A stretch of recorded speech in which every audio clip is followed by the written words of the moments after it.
Poland.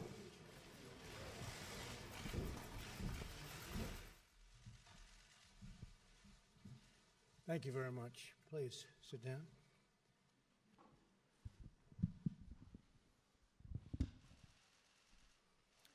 Today I'm very honored to host the President of Poland, a friend of mine, President Duda. And Mrs. Duda, thank you very much for being here. Great honor.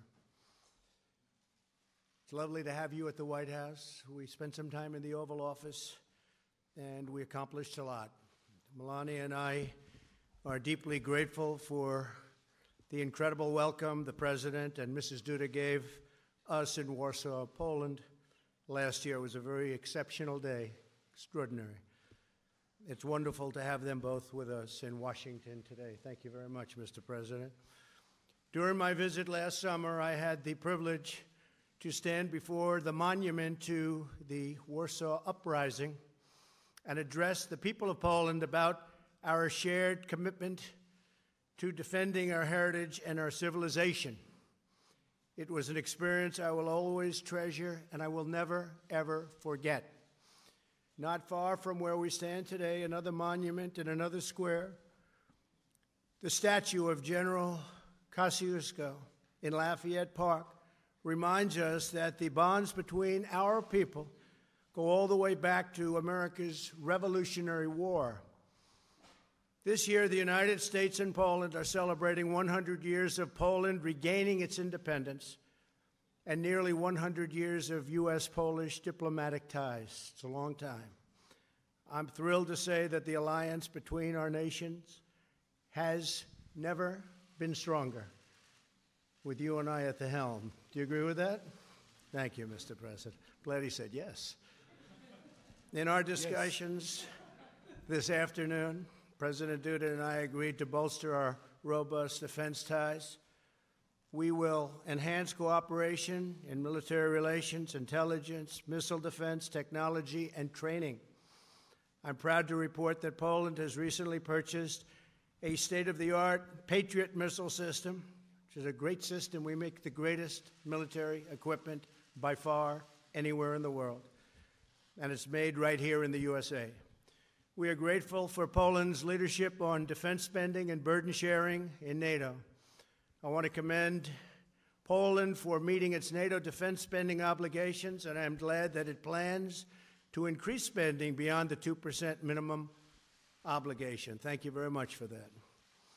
I'd like to share my gratitude to the people of Poland for their contributions to NATO's resolute support mission in Afghanistan and the coalition to defeat ISIS. We've made tremendous progress with respect to the defeat of ISIS, as you've seen.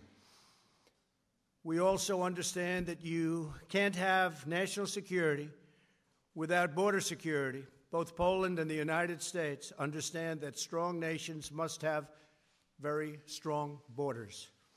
The President and I likewise are exploring opportunities to advance energy security. The United States and Poland are deeply committed to energy diversity all across Europe. No nation should be dependent upon a single foreign supplier of energy. Poland has worked tirelessly to increase energy independence nationally and across Central Europe. It is constructing a new pipeline, the highest technology, from Norway to Poland, and it recently built a liquefied natural gas import facility. Last year, the United States was proud to send its first export of LNG to Poland, and soon our nations will launch a high-level diplomatic exchange on energy security. And Mr. President, we are now, as of a few months ago, the largest producer of energy in the world. So that's a big statement. President Duda, I also just want to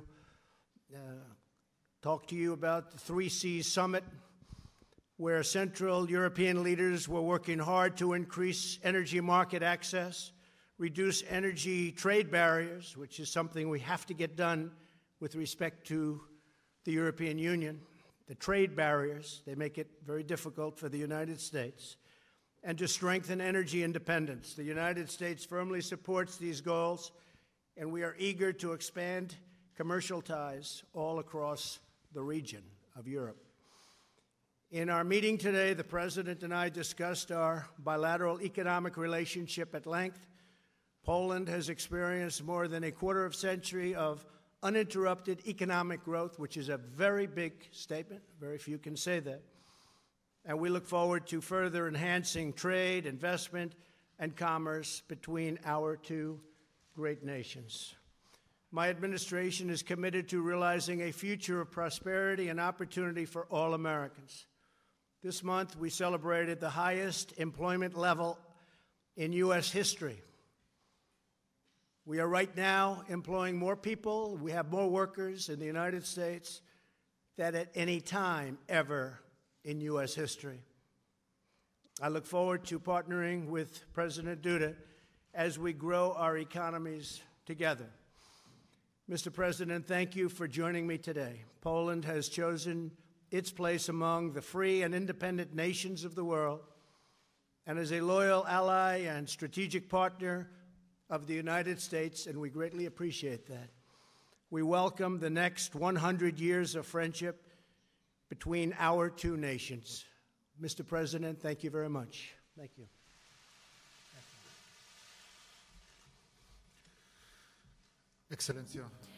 Your Excellency, distinguished Mr. President, and distinguished ladies and gentlemen, I am delighted that in this year so important to Poland, the year of Poland regaining its independence, we celebrate our 100th anniversary of it. I'm able to be hosted here, that I'm at the seat of the President of the United States at the White House at Washington. And also from this perspective, from the perspective of the centennial of Poland regaining its independence, this fact is of huge importance for Poles, both those living in Poland and those living abroad, especially the 10 million Poles living in the United States. This is of huge symbolic importance.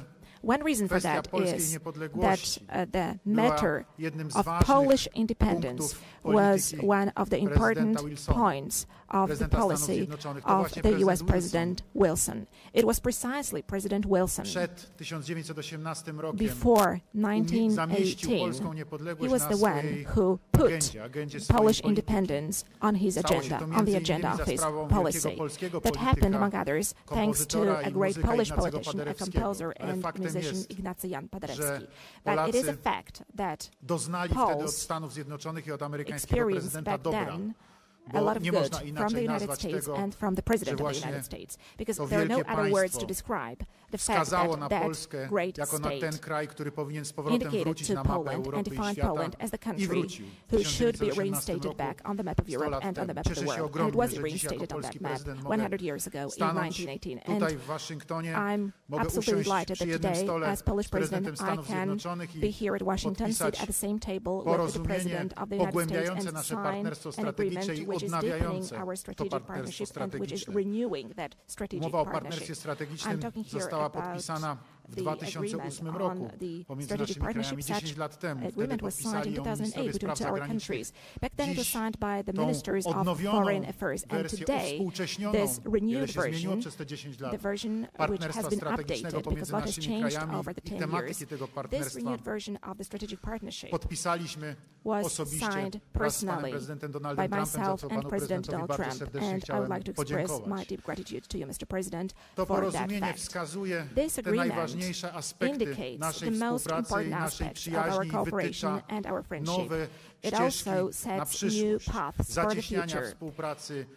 The paths of tightening our defense cooperation, military cooperation, tightening our cooperation in the area of security and energy business, tightening our cooperation in the broadly understood sphere of business, also in the aspect of the already mentioned cooperation as part of the 3 Cs initiative to which Mr. President has just alluded. I came here to Washington right from the summit of the 3 Cs initiative, the first business forum organized as part of the Three Seas initiative. The United States was present there as the partner of the Three Seas, and thank you, Mr. President, for that. Thank you for posting your representatives to that meeting. And all the leaders who held their speeches there said in a very clear way about the need and hope for cooperation with the United States of America regarding the renewal and building of a new infrastructure, road infrastructure, railway infrastructure, energy infrastructure, both concerning electricity and the transmission of gas in Central Europe along the north-south axis. I'm referring here to the area between the Baltic states through Poland, the Czech Republic, Slovakia, Hungary, Bulgaria, Romania, all the way down to the Black Sea, and then through Croatia and Slovenia to the Adriatic Sea. This is the space in which we want to cooperate. This is the space in which we want to develop. Our cooperation with the United States is of key importance in this respect. Also, as far as providing energy security is concerned, today we talked at length about this with Mr. President. We also discussed threats to energy security in Europe, to the possible diversification of supplies. Without any doubt, such a huge, biggest threat right now is posed by the construction of Nord Stream 2 gas pipeline. We discussed at length about this with Mr. President. I presented him the situation as it is. Unfortunately, we have to be clear and say that both from the German side and from the Russian side, this construction has already been started. There are still some formalities going on connected with the laying of the pipes at the bottom of the Baltic Sea. However, this investment, without any doubt, threatens energy stability of Europe, and without any doubt it also threatens Polish energy security, because it is a threat. There is a threat of Russian energy domination, especially when Russia mentions that it's going to build more pipelines, Nord Stream 3, Nord Stream 4. This threat of absolute Russian domination in Europe in terms of gas deliveries is obvious. What are the results of such a domination, ladies and gentlemen? We were able to see that ourselves a couple of years ago in Ukraine. Sudden interruption of supplies, of course, it had nothing to do with economic factors. It was connected only and exclusively with a political blackmail. Was a fact. And it is obvious that today we are making efforts and we are going to go to any lengths to protect ourselves from that. That is why we decided to construct an LNG terminal. That is why we also decided to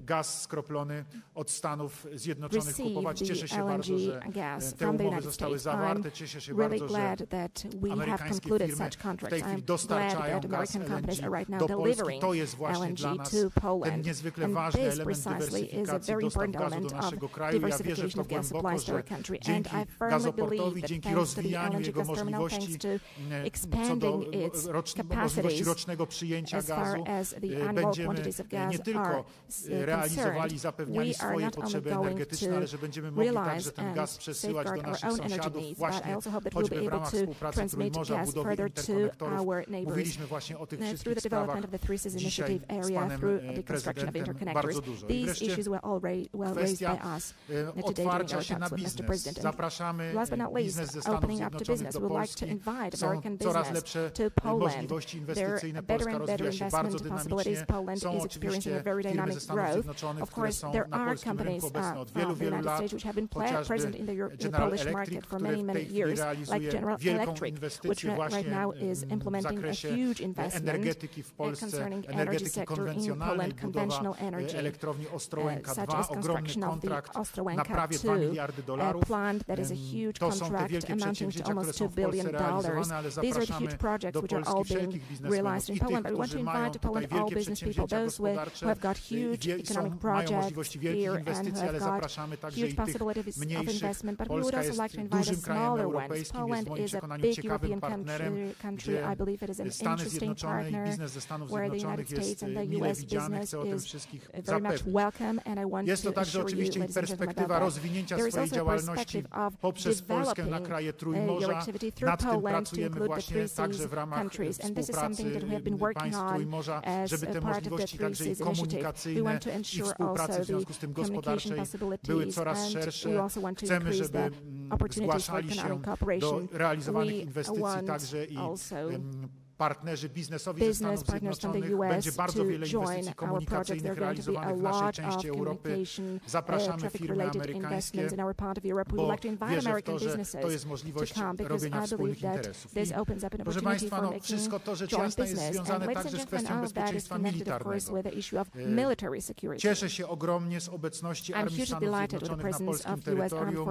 Mam wielką satysfakcję z postanowień szczytu NATO w Warszawie w 2016 roku, gdzie obecność sił wojskowych Sojuszu Północnoatlantyckiego została w Polsce zagwarantowana. Cieszę się również z tego, że na terenie Polski przebywają amerykańscy żołnierze w ramach naszych porozumień bilateralnych, ale zapraszam pana prezydenta do tego, żeby skierować do Polski więcej oddziałów amerykańskich.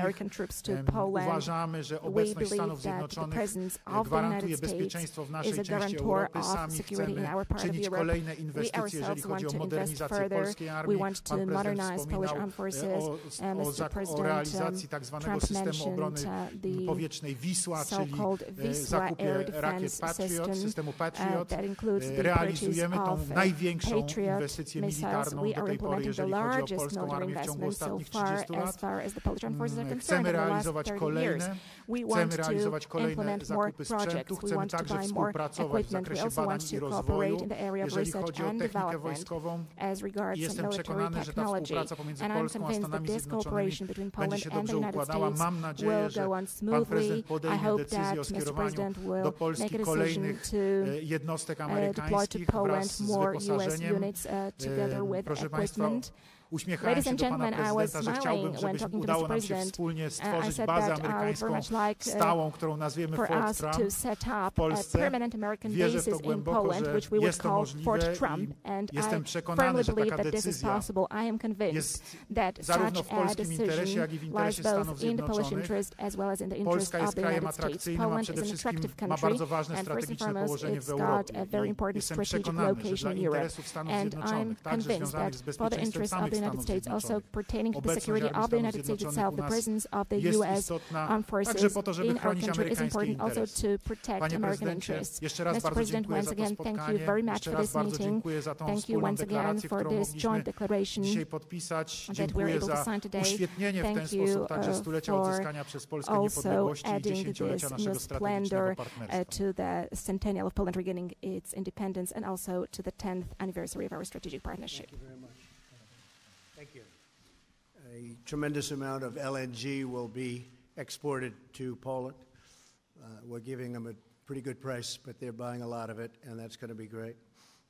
I do want to say that while we're together, tremendous effort and bravery is being shown in North Carolina, South Carolina, Virginia, and the area that was so horribly hit by Hurricane Florence. I just got some clips of some of the things that the Coast Guard is doing and getting people to safety in horrible, horrible conditions. And I want to just salute all of the people that are working so hard, the first responders, law enforcement, the military, FEMA. The job they're doing is incredible. It's incredible. So I just want to thank them very much. And I think what we'll do is we'll take our first question from Emerald Robinson of One America News. Emerald.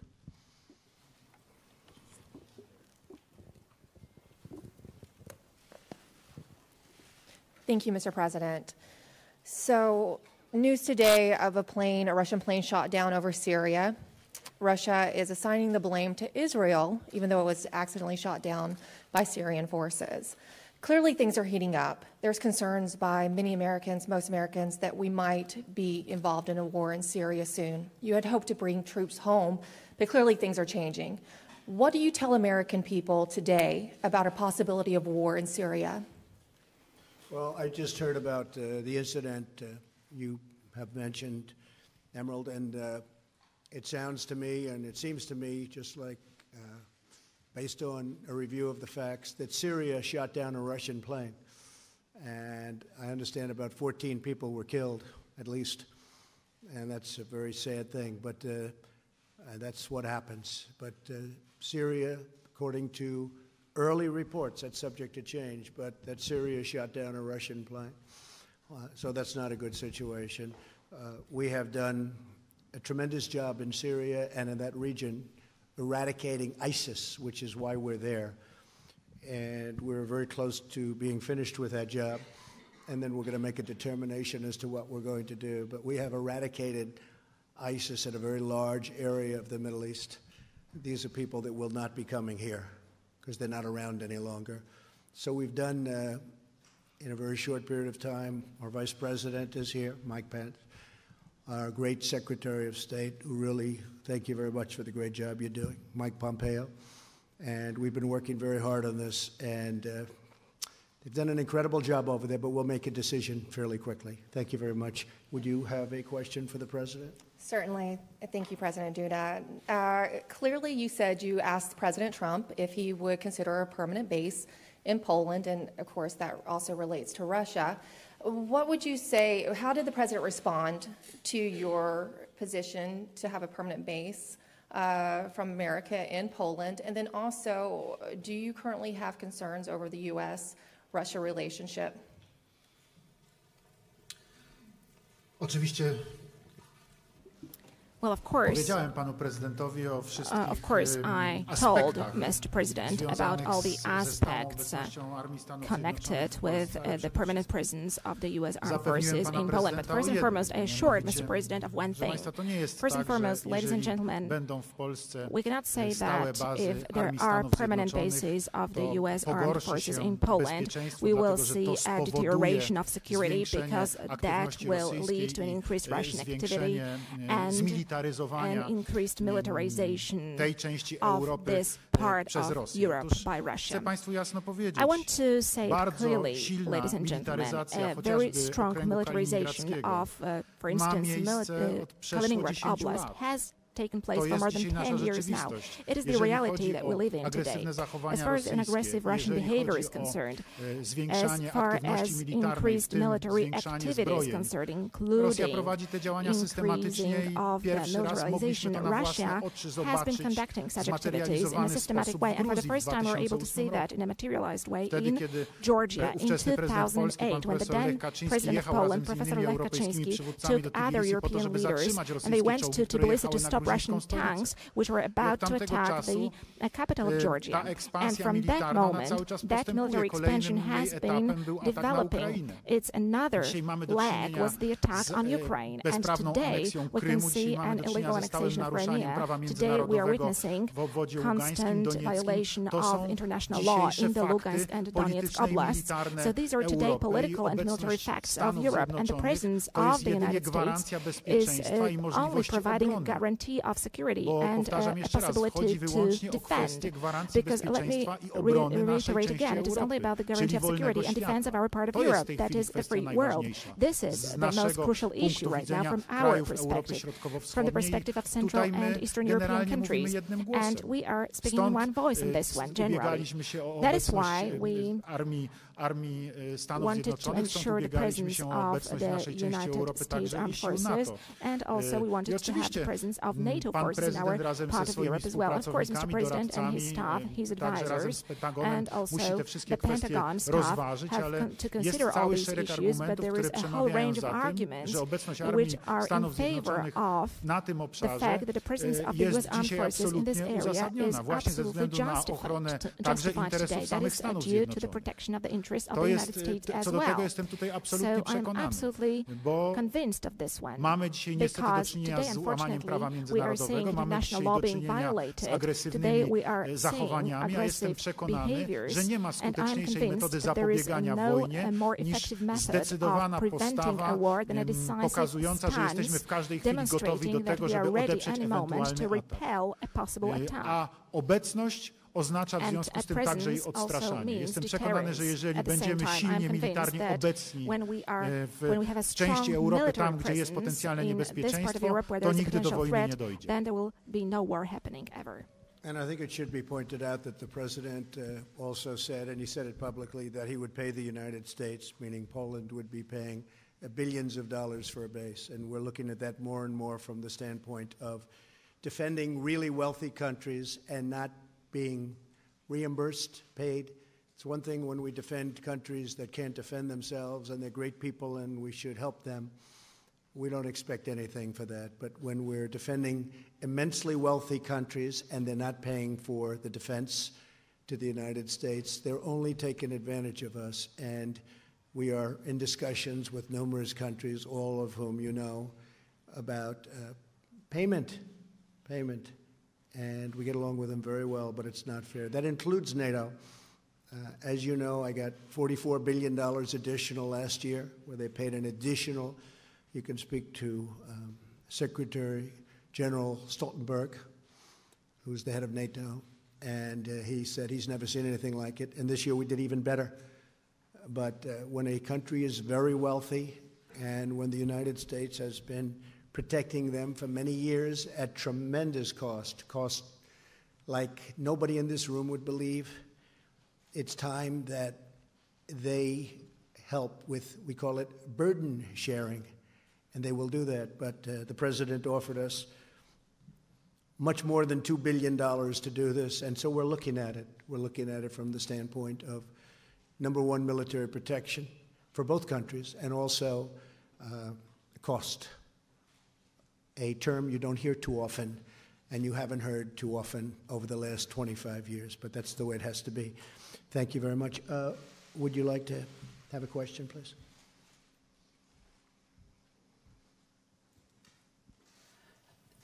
Dzień dobry, Marzena Kozłowska, Polska Marzena Agencja Kozłowska, Prasowa. Polish Press Agency. Mam pytanie do I've got pana a prezydenta question to Trumpa. President Trump. Czy podziela pan Do you przekonanie, które share przed the chwileczką conviction, usłyszeliśmy which we have z ust just heard a minute ago, prezydenta expressed by Dudy, President dotyczące Duda, zagrożenia, concerning the jakie threat dla regionu, which ale nie is tylko, posed to the stanowi region, Rosja? not only to the region by Russia? Czy podziela pan również And do przekonanie, you że also share the obecność view stałych baz that amerykańskich w Polsce permanent American jest bases in uzasadniona nie Poland tylko ze are względu na justified bezpieczeństwo not krajów only naszego regionu, due to the ale security też of the ze countries in our względu region, na but bezpieczeństwo also Stanów due to the Zjednoczonych? security of the United States? I think it's a very aggressive situation. I think Russia has acted aggressively. They respect force. They respect strength, as anyone does. And we have the greatest strength in the world, especially now. We were being depleted under the last administration. We had planes that were old and tired and didn't fly in some cases. They were getting used parts. This is the United States. It doesn't happen. We make the greatest planes in the world and missiles in the world. And we have enhanced, to put it mildly, our military. It's literally being rebuilt as we speak, with literally hundreds and hundreds of planes and missiles and everything that you can imagine. They never had it so good, because I got in Congress $700 billion this year, $716 billion last year. That's far more than they ever anticipated. I viewed it two ways. Number one, military, because it's always more important than anything else, including jobs. But number two is jobs. We make everything here.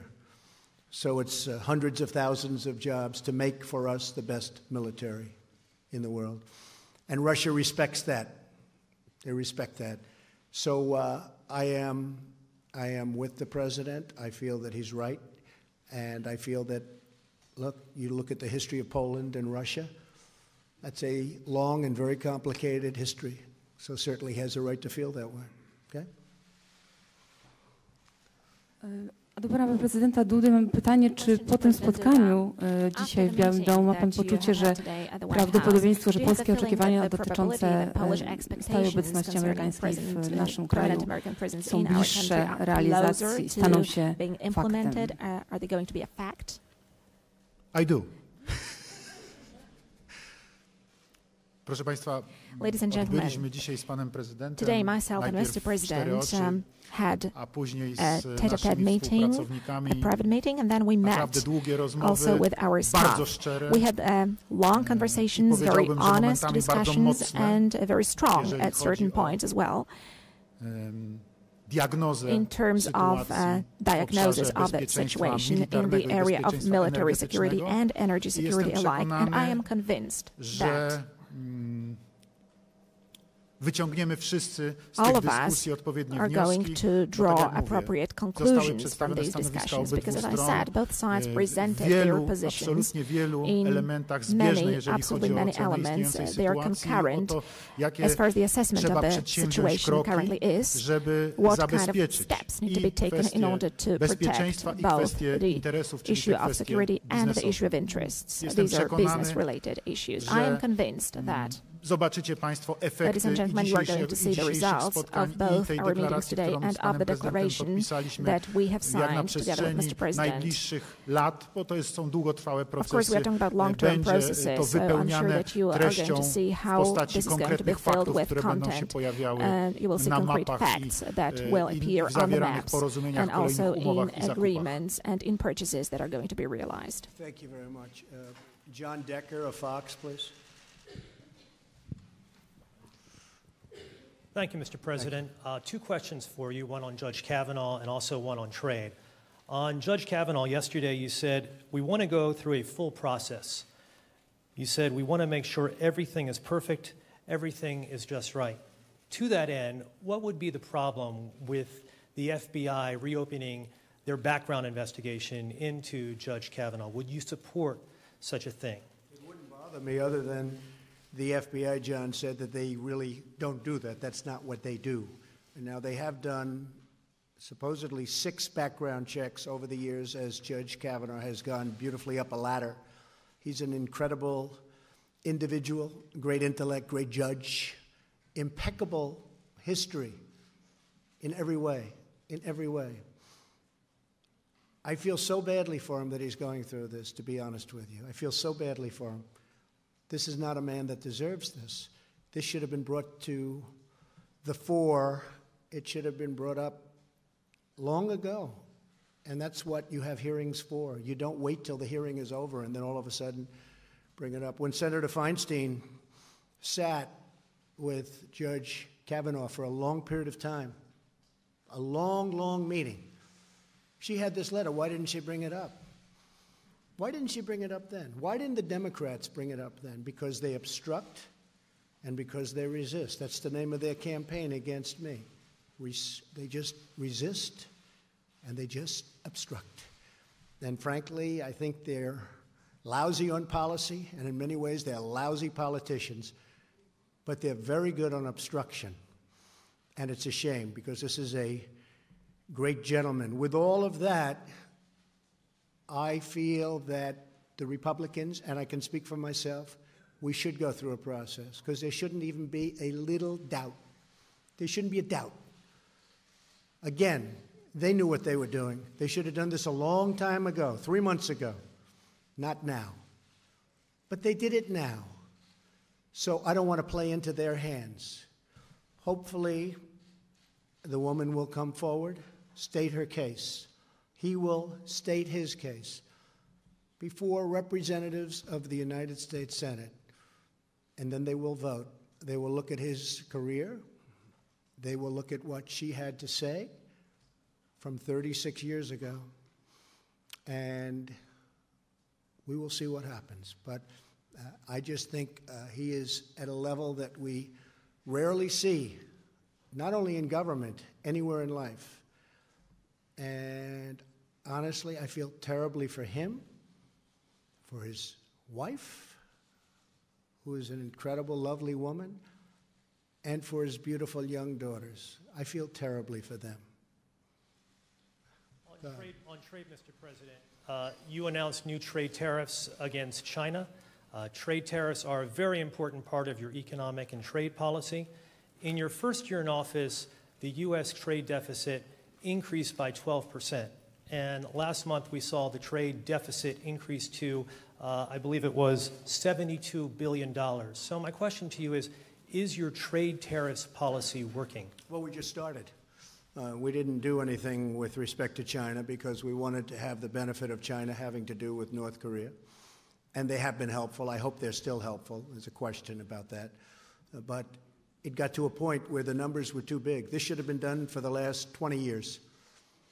If you look at the WTO, the World Trade Organization, that's when China really happened economically. It was like a rocket ship because they took advantage of the rules of the WTO. And whoever was standing at this podium in this incredible White House, in the Oval Office, they should have done something about this long ago.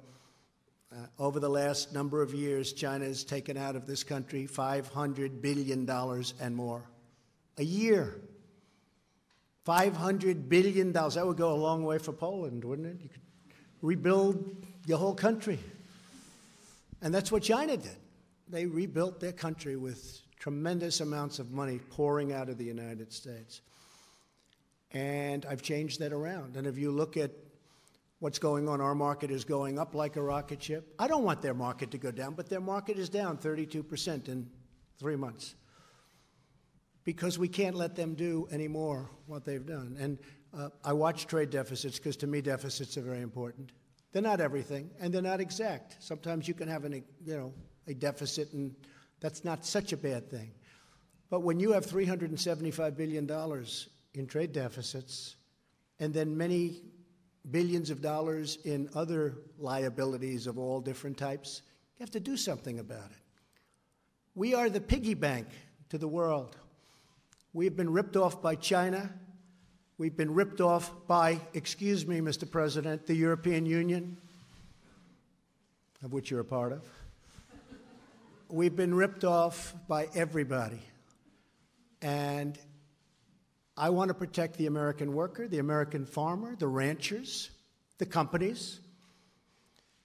And we're not being ripped off, you will see in a little while. Speaking of that, we've come to a conclusion with Mexico. We have a wonderful deal for both parties. It was a very one-sided deal. Now it's a good deal for both parties. Very happy with it. The new president had conversation, and it was terrific. I think we're going to have a very good relationship. We'll see. We'll see. We want help on the border because we have the worst immigration laws in the history of mankind or womankind. We have horrible, horrible immigration laws, so we want help. But we've come to a conclusion with Mexico. Canada has taken advantage of our country for a long time. We love Canada. We love it. Love the people of Canada. But they are in a position that's not a good position for Canada. They cannot continue to charge us 300% tariff on dairy products. And that's what they're doing. So this is a process. It takes a little time. The European Union wouldn't talk to us. They wouldn't talk to President Obama. Wouldn't even talk to him. And then I said, that's okay. You don't have to talk to me. Jean-Claude is a tough man. He's a very good man. I like him, but he's tough. He's nasty. The kind of guy I want negotiating for me. But he's a tough, tough cookie. And I said to him, we have to renegotiate the deal. He said, but Mr. President, we are very happy with the deal. We don't want to negotiate. I said, you may be happy with the deal, but I'm not happy with the deal. And he didn't want to renegotiate. And after 3 times, he still didn't want to renegotiate. I said, that's okay. We don't have to renegotiate any longer. We're going to put a tariff on all of the millions of cars you send into the United States. And honestly, he was in my office so quickly from Europe that I didn't know they had airplanes that flew that fast. I said, where did you find this plane? And we have the semblance of a deal because it's, to a large extent, economically all about cars. Cars is a very big factor, and they sent millions of BMWs and Mercedes into our country. So we are working on trade very hard. It's very important to me. It has been for 30 years. I've been saying for 30 years. It started with Japan. I talked about Japan. I was right. I talked about China. I was right. It's what I do, and I like doing it, but I like doing it for the people because our country has been abused and taken advantage of by virtually every country that it does business with, and we're just not letting that happen anymore. And that includes what I said previously about the military. Please. President Duda, welcome back to the U.S. As it relates to U.S.-EU relations, as the President mentioned, Poland is a proud member of the European Union. How would you describe U.S.-EU relations right now? Did you talk about improving that relationship? Did you carry a special a message to the President from Mr. Juncker. Szanowny panie redaktorze, bardzo bym chciał, żeby to Polska zaburzała bilans handlowy Stanów Zjednoczonych. Poland, which would disrupt the trade balance of the United States. I really would be happy if that was the case. Because my understanding as far as politics is concerned and caring for the matters of your country is similar to the view of Mr. President Trump. Mr. Trump is saying America first and I'm saying Poland first. So we understand each other very well. And it is hard for me to be surprised with the fact that Mr. President, being a very experienced man, a man of success, as far as business is concerned, knows how to calculate. He knows how to calculate, and I think nobody puts that into question either in the U.S. or in another place. And he takes care of the United States. It lies in the interest of the country to have a balanced trade exchange, and this is something that you have to take care of. And of course, there is a clash of interest. However, objectively looking, it is hard not to understand it. So there is always a competition of interest. There is every kind of business is a competition of interest. And I represent Polish interests, whereas President Trump represents American interests. The whole thing is as follows. On important matters, you have to strike an agreement to make sure that both countries win and lose as little as possible. And then we have an understanding, an agreement. And then we can say that we are cooperating with each other on equal level. And I believe this is the kind of cooperation that Mr. President would like to have with the European Union. And it will be hard to be surprised with that. I'm listening calmly to that, and I would like Poland to be such a country, such an economic superpower, that it would be a very important partner to the United States. I said jokingly in the beginning that I wish it was Poland which disturbed the trade balance of the United States and our exports to the United States, but I do believe that our cooperation is going to develop well on partners-like principles. The trade deal with South Korea has been fully renegotiated and is ready for signature. We may sign it at the United Nations or shortly thereafter. That was a terrible deal for the United States. Now it's a fair deal, but that's been fully renegotiated in addition to Mexico and some of the others that are very close. Thank you very much, everybody. We appreciate it. Thank you. Thank you, Mr. President. Dziękuję.